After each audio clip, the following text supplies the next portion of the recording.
Good morning children. Today we will study about what is colonial period or what is colonialism. Okay. In this book you will read about the way the Britishers came to India to conquer our country and establish their rule.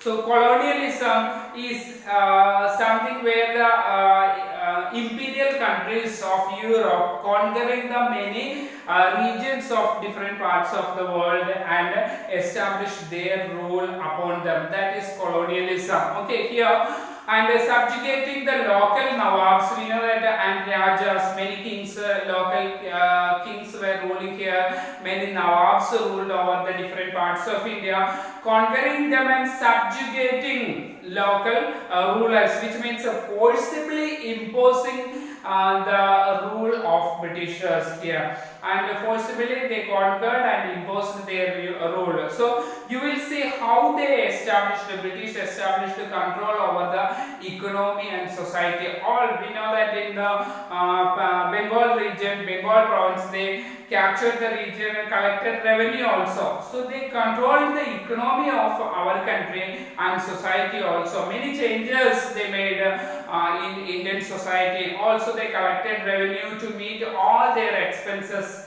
and bought goods here from India. They wanted to meet all their with low prices also. Okay, they purchased the goods with very low prices once they conquered the Indian region, and they could purchase the or buy the goods very cheaply from Indian people, and only they permitted the British Indian farmers to produce the crops whatever they need for export in their country, in Europe or in Britain, whatever the goods they needed, whatever the food grains also needed, or any crops which were needed, only they allowed the Indians to produce here. So these all changes all these changes had many consequences. So you will also come to know about the changes British rule brought in India in values of taste, customs and practices. Okay, and they introduced when the sati was practiced in our country, they banned all this. These were all the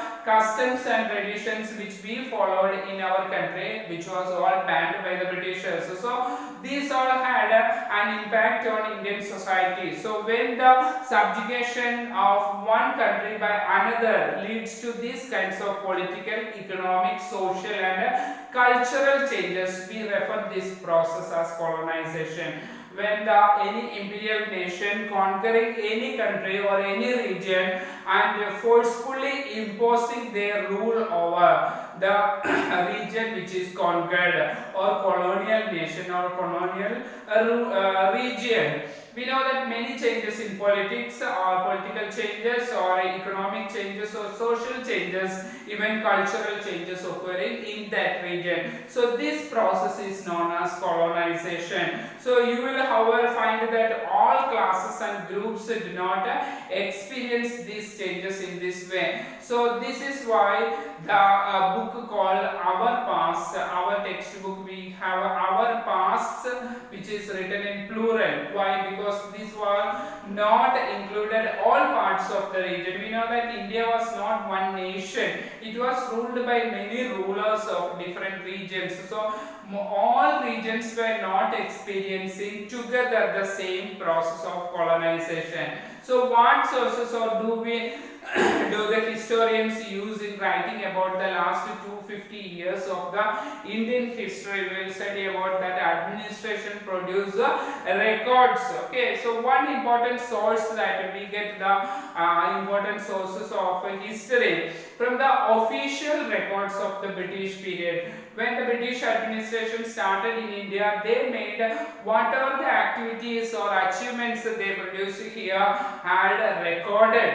Okay, so they maintained a record of this. The Britishers believed that the act of writing was very important, maintaining record of their activities. So every instruction, plan or policy decision, agreement or investigation had to be clearly written up so that it can be referred for in the future. So whatever the activities were taken place in India had maintained the record so that it can be referred in the future. So what achievements Britishers had that will remain in the history forever. That was the concept of the Britishers. So for this purpose, they had maintained many of the such kind of whatever the administrative and cultural memos or notings or reports, everything was preserved also. The Britishers felt all these are important documents and letters needed to be carefully preserved. So they set up some record rooms, which we can say library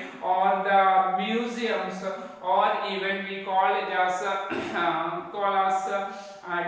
departmental archives. Okay, so here also they introduced many of the administrative offices like the village tahsildar's office or the collectorate, the commissioner's office, the provincial secretariats, law courts, etc.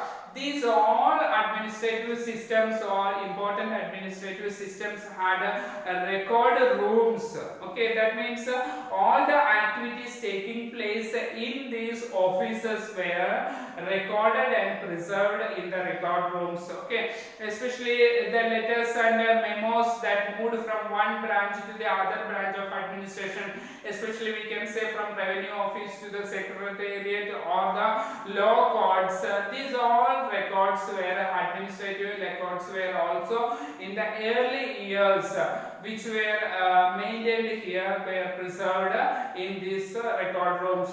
So in the early years of the 19th century, these documents were carefully copied out and beautifully written by calligraphics. That is by those who have very good handwriting. Okay, calligraphics are the people who can write with beautiful handwriting. So they were copied, because we know that many of the regions there were printing was not began. Okay, so it was used to be written by hands only. So beautiful writing, which was calligraphy, was produced here. So that which were printed, these proceedings were printed later on. Okay, when printing started, these all copies were printed, and multiple copies of these records were printed by the government department. Okay, we will continue this chapter in the next class.